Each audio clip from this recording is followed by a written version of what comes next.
maybe Apollo did not want to live anymore. Maybe he was tired of his wife. Maybe he was bummed out because he cheated on his wife and had a bastard son all the way and didn't know how to explain to his wife what he did. Fast forward years later, we have another movie about that.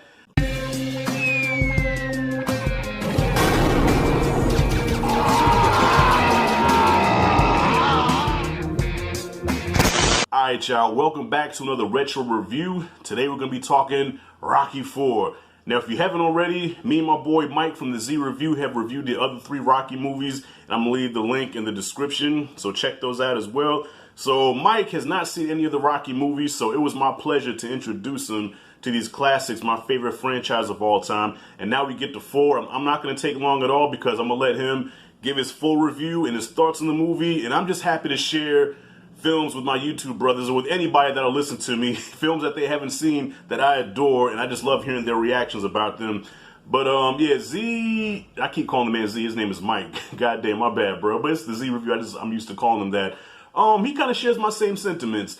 And it's funny because 4 is the most popular of the franchise. If you take a poll, most people will say Rocky IV is the best one.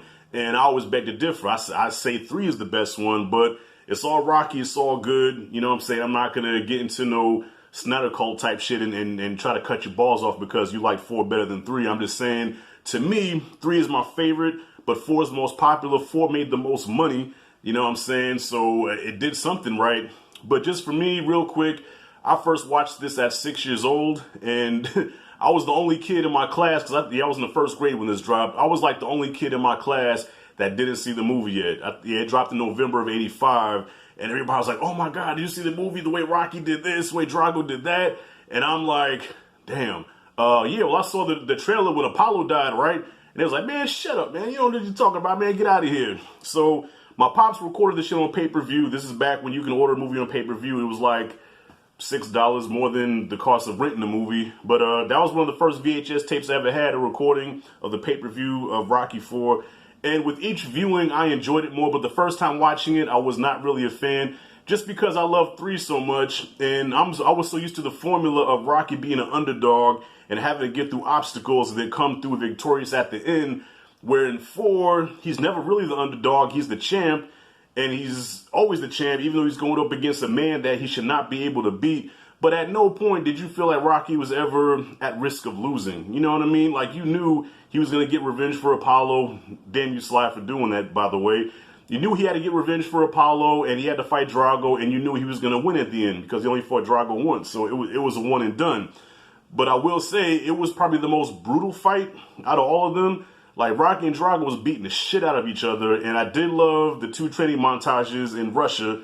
So, yeah, this movie should have been called Rocky IV, Land of the Montages, because there were so many montages in this.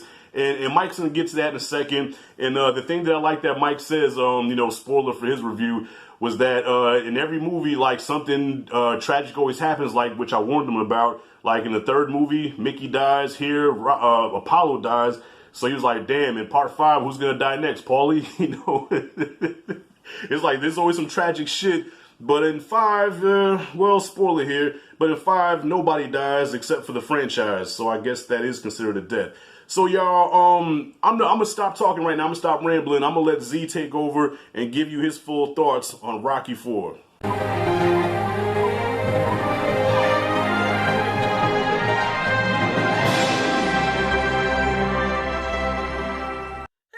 It's Mike from the Z Review, and I want to give a massive thank you once again for the 4th time to Rashad G for having me once again on his channel, and this time to talk about the next installment into the Rocky franchise, Rocky IV.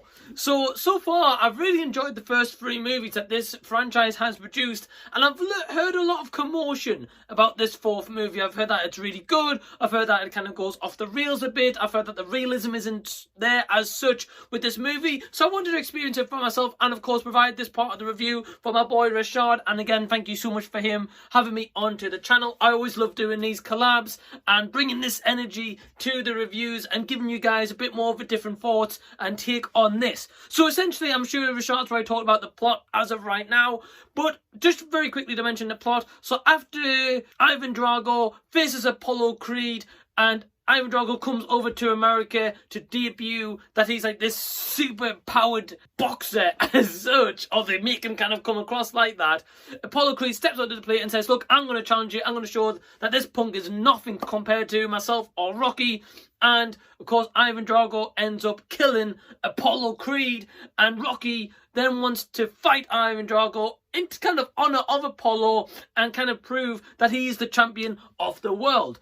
So I'm kind of mixed about this movie, and there's a couple of reasons why. Don't get me wrong, I didn't hate it. I thought overall it was a really entertaining film. I like the fact that the boxing fight at the end, I actually read up and they actually added some real sound effects in this. So it kind of explains why the punches are kind of louder, but it also kind of explains the real sound effects of boxing, plus some added extra effects, of course, are in that. And I quite like to do it. It's a bit more believable, I personally thought. Not as much as the first movie, where we get this like raw, gritty style movie, which I have mentioned in my couple of other reviews, but I just like the raw grittiness of a film, and when it hasn't got much of a budget and then it produces a blockbuster and like a true underdog story that Rashad has mentioned, and I completely agree with. I really like that about, of course, the first Rocky. But back to Rocky 4, I actually really liked Ivan Drago's character. I like the fact that he didn't get much dialogue, and I'm glad that wasn't the case, and he had like these long speeches. He pretty much said like 1 or 2 sentences maximum in this movie at one time, maybe overall 10 lines or something, if that, in this movie. And I felt that was really good because it gave him like this strong demeanor, strong presence in this film, and a real threat against Rocky and of course Apollo Creed. The fact that he's really well built Dolph Lundgren in this, and don't get me wrong, his acting isn't amazing, but in this film, for what he was given, he did what he should have delivered.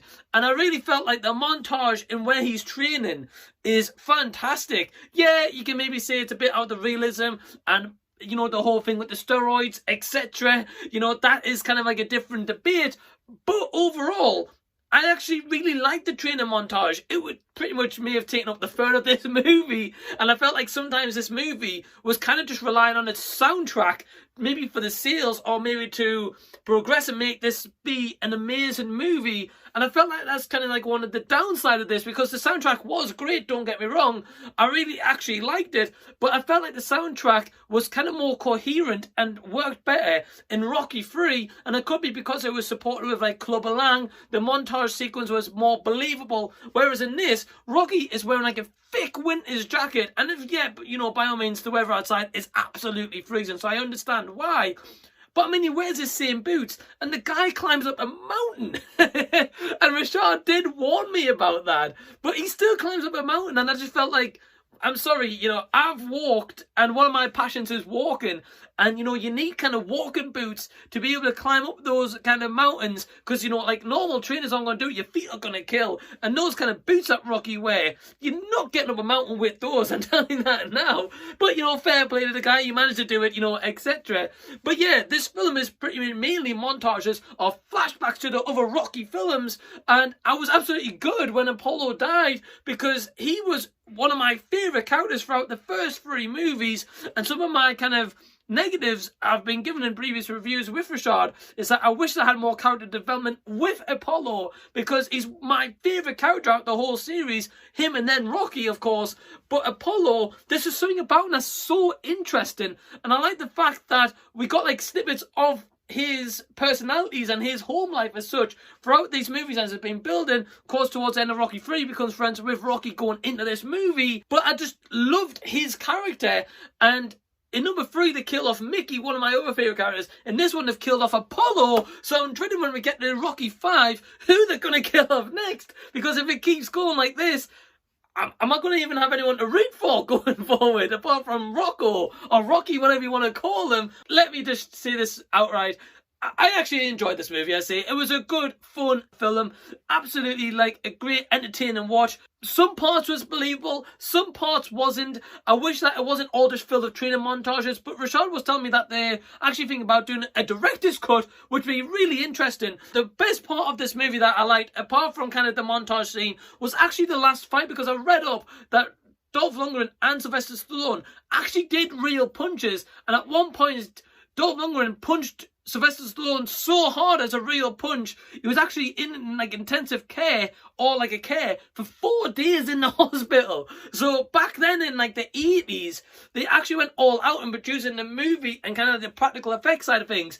And I really respect that, because nowadays, you know, you might throw a punch like that and then obviously the camera angle makes it look as if they've hit the face, etc. Obviously it's not real, and it's a good reason as to why, especially if we're using this as an example. But I just appreciate the fact that they kind of went all out on this movie, and especially the fight to make it look more real. They added in actually real punch and sound effects, so it's maybe why it is a bit louder. Although to Rashad's point, I definitely felt like the house was suffering from an earthquake when I was watching these punches. But overall, really enjoyed this movie. I thought it was a good installment into the Rocky franchise. By all means, it's not the best installment by any stretch of the imagination, and some of the realism is gone from it. And again, I missed that kind of raw, gritty style that the first kind of 2 movies produced. But overall, I thought Dolph Lundgren's performance was actually really good. I felt like it was a really good threat to Rocky, or just in general, like if he came over to America and it was like the new face of boxing. Rocky, again, in this movie, in all 4 of them so far, he's been a great character, and he's certainly one that you can root for quite a lot. The only other gripe I've got that I will mention is, what the hell was this storyline with the robot and Paulie? Like, I felt like I was watching kind of like E.T. and I should have been getting that from a Rocky film, and I just felt like, why did they add like this sexualized robot to Paulie, who I was a little bit concerned that left that alone with the kids in this movie. But yeah, overall, Rashad, thanks for asking me to participate in this review for Rocky 4. Really enjoyed it, and I can't wait to see Rocky 5, although I've heard a lot of things about that movie. But back over to you, my man, and your remaining thoughts on Rocky 4. All right, my man. Yeah, you know, we're definitely here on this. You know, I guess because you didn't see it at the time when it came out, maybe if you saw it at that time, you would say, okay, that was like the best thing ever, because for years people kept saying Rocky 4 was the best ever. But being that you're new to the franchise, you see the flaws, you see how absurd and ridiculous it is. But all in all, it's still a good time. Like, I could still watch Rocky 4 and have a good time with it. But it is definitely one of the weaker of the series, but definitely light years better than 5. And even though 6, Rocky Balboa is technically the better movie, but I can rewatch Rocky 4 more than I can watch Balboa, just because it's such a depressing and sad fucking movie. Like, Stallone turns the sympathetic dial up like all the way to the max, where you just feel bad after watching Rocky Balboa. Dolph Lundgren was great as Ivan Drago. Personally, I think Clubber Lang was the better villain, but Drago was the more physically imposing, intimidating, scariest villain that Rocky's ever faced. And like Mike said, the fact that he didn't say much really added to his menace, because he talked in other ways, by glaring at you, by just when he did speak, it scared you. You know, when Apollo was talking all that jazz, and then they had that little face off where Apollo came down, he was trying to, you know, hit his gloves, and he was like, you will lose. Oh, shit. I gotta touch on this too, by the way, real quick, man. I have to say this. Apollo Creed. I guess Sly had to sacrifice somebody. He needed something to really push Rocky. What more than to kill his best friend and kill the second best character of the franchise, Apollo. In the 3rd movie, he was scared of Clubber Lang. At least to me, this is how I took it. He was scared of Clubber Lang. He didn't want no part of Mr. T. And all of a sudden, he got brass balls on this one and wants to fight the guy that's bigger, stronger, younger, and just all down the board. Like, that's the guy you want to fight instead of Clubber Lang? Are you serious? But maybe he had a death wish. Maybe Apollo did not want to live anymore. Maybe he was tired of his wife. Maybe he was bummed out because he cheated on his wife and had a bastard son all the way and didn't know how to explain to his wife what he did. Fast forward years later, we have another movie about that.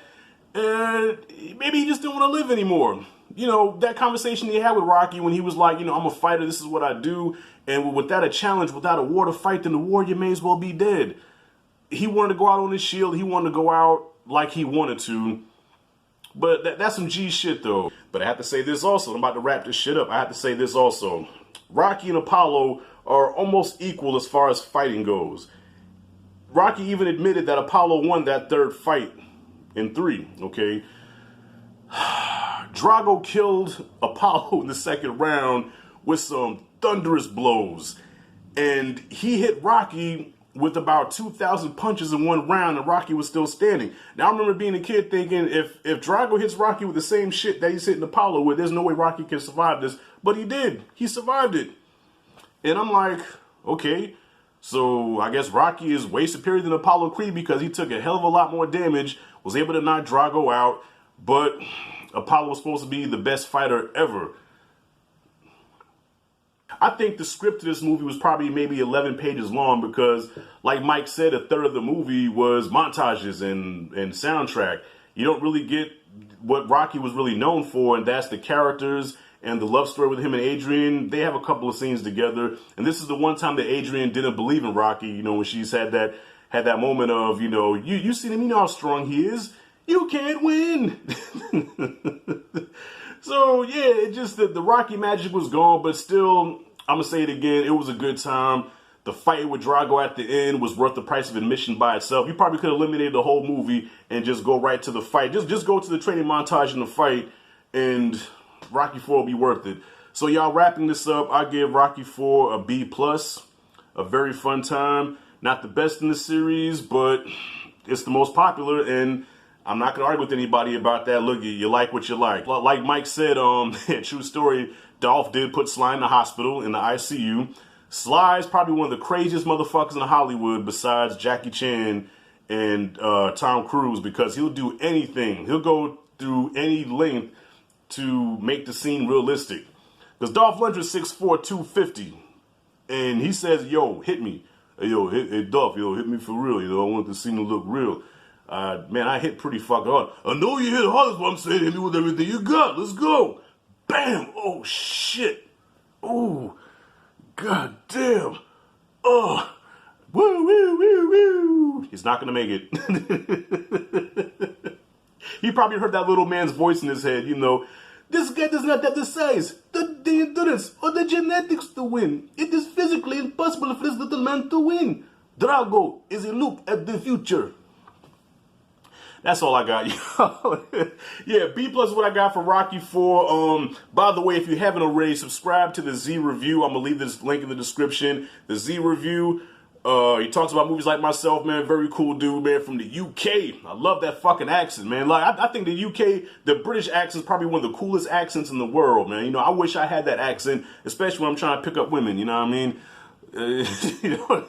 All right. Last thing, and I promise you I'm done. The score. I gotta talk about the score. Bill Conti is the heart of this franchise, and they brought Vince DiCola, I think his name is, to do this one. And I think this is the only Rocky movie that doesn't have a Bill Conti score, and you feel it. It doesn't. That's probably another reason why the Rocky magic was kind of gone in this one, because Bill Conti's score is not in the movie. It just adds an epicness to it that it needs. You know, kind of like Spielberg without John Williams. You can't do that. Like peanut butter, no jelly.